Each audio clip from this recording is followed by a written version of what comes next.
Hello everyone, welcome to my channel English Perfection. In today's video, we are practicing some daily used English structures. So practice with me. First structure is मुझे कोई शौक नहीं। मुझे कोई शौक नहीं है तुमसे बात करने का। मुझे कोई शौक नहीं है बाहर खाने का। मुझे कोई शौक नहीं है झूठ बोलने का। मुझे कोई शौक नहीं है के लिए हम यूज़ करते हैं I am not fond of का। मुझे कोई शौक नहीं है तुमसे बात करने का। I am not fond of talking to you. I am not fond of talking to you.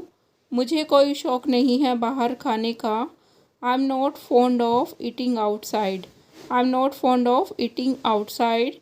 मुझे कोई शौक नहीं है झूठ बोलने का। I am not fond of telling a lie. मुझे कोई शौक नहीं है झूठ बोलने का। I am not fond of telling a lie. Next structure is फ़िलहाल। फ़िलहाल मैं खाना बना रही हूँ। फ़िलहाल मैं टीवी देख रही हूँ। फ़िलहाल मैं बाज़ार जा रही हूँ। फ़िलहाल के लिए हम यूज़ करते हैं एज़ ऑफ़ नाउ का। फ़िलहाल मैं खाना बना रही हूँ। As of now I am cooking food. As of now I am cooking food. फ़िलहाल मैं टीवी देख रही हूँ। As of now I am watching TV. As of now I am watching TV. फ़िलहाल मैं बाज़ार जा रही हूँ। As of now I am going to market. As of now I am going to market. तो इसी तरह से आप फ़िलहाल वाले सारे सेंटेंसेस बना सकते हैं। आपको यूज़ करना है एज़ ऑफ़ नाउ का। नेक्स्ट स्ट्रक्चर इज़ हो सके तो। हो सके तो मुझे फ़ोन कर लेना। हो सके तो मुझे माफ़ कर देना। हो सके तो उसे सब बता देना। हो सके तो के लिए हम यूज़ करते हैं इफ़ पॉसिबल का। हो सके तो मुझे फ़ोन कर लेना। If possible call me. हो सके तो मुझे माफ़ कर देना। If possible forgive me. हो सके तो उसे सब बता देना। If possible tell him everything. तो हो सके तो के लिए आपको यूज़ करना है इफ़ पॉसिबल का। That will be same in all sentences. Next structure is पढ़ सकता है। मुझे पढ़ाई छोड़नी पड़ सकती है। मुझे नौकरी करनी पड़ सकती है। तुम्हें खाना बनाना पड़ सकता है। पढ़ सकता है के लिए हम यूज़ करते हैं मे हैव टू का। मुझे पढ़ाई छोड़नी पड़ सकती है। I may have to leave study. I may have to leave study. मुझे नौकरी करनी पड़ सकती है। I may have to do the job. I may have to do the job. तुम्हें खाना बनाना पड़ सकता है। You may have to cook the food. You may have to cook the food. पढ़ सकता है के लिए हम यूज़ कर सकते हैं मे हैव टू का।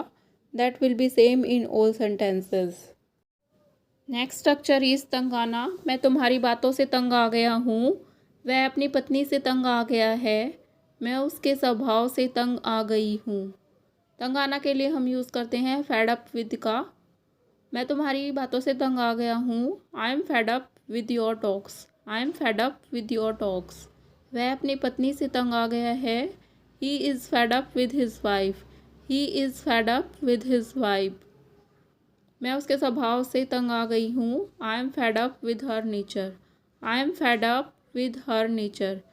तो इसी तरह से आप तंग आना वाले सारे सेंटेंसेस बना सकते हैं। आपको यूज़ करना है fed up with. That will be same in all sentences.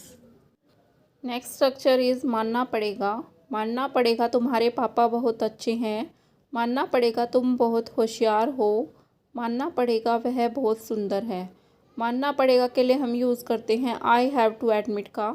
मानना पड़ेगा तुम्हारे पापा बहुत अच्छे हैं। I have to admit your father is very nice. I have to admit your father is very nice. मानना पड़ेगा तुम बहुत होशियार हो। I have to admit you are so clever. I have to admit you are so clever. मानना पड़ेगा वह बहुत सुंदर है। I have to admit she is very beautiful. I have to admit she is very beautiful. इसी तरह से आप मानना पड़ेगा वाले सारे सेंटेंसेस बना सकते हैं। आपको यूज़ करना है आई हैव टू एडमिट का। नेक्स्ट स्ट्रक्चर इज समय लगता है। नाम कमाने में समय लगता है। व्यापार जमाने में समय लगता है। किसी को भुलाने में समय लगता है। समय लगता है के लिए हम यूज़ करते हैं इट टेक्स टाइम का। नाम कमाने में समय लगता है। It takes time to earn name. It takes time to earn name. व्यापार जमाने में समय लगता है। It takes time to establish the business. It takes time to establish the business. किसी को भुलाने में समय लगता है। It takes time to forget someone. It takes time to forget someone. तो समय लगता वाले इसी तरह आप सारे सेंटेंसेस बना सकते हैं। आपको यूज़ करना है इट टेक्स टाइम का। नेक्स्ट स्ट्रक्चर इज़ कभी तो फ़ोन कर लिया करो, कभी तो मुझे बोलने दिया करो, कभी तो समय पर आया करो। कभी तो के लिए हम यूज़ करते हैं डू एवर का। कभी तो फ़ोन कर लिया करो, do ever call me, do ever call मी। कभी तो मुझे बोलने दिया करो, do ever let me speak, do ever let me speak. कभी तो समय पर आया करो, do ever come on time, do ever come on time. तो इसी तरह से आप कभी तो वाले सारे सेंटेंसेस फॉर्म कर सकते हैं। आपको यूज़ करना है डू एवर का। That will be same in all sentences. If you like this video, then like and share. If you are new to the channel, then please subscribe. Thank you for watching.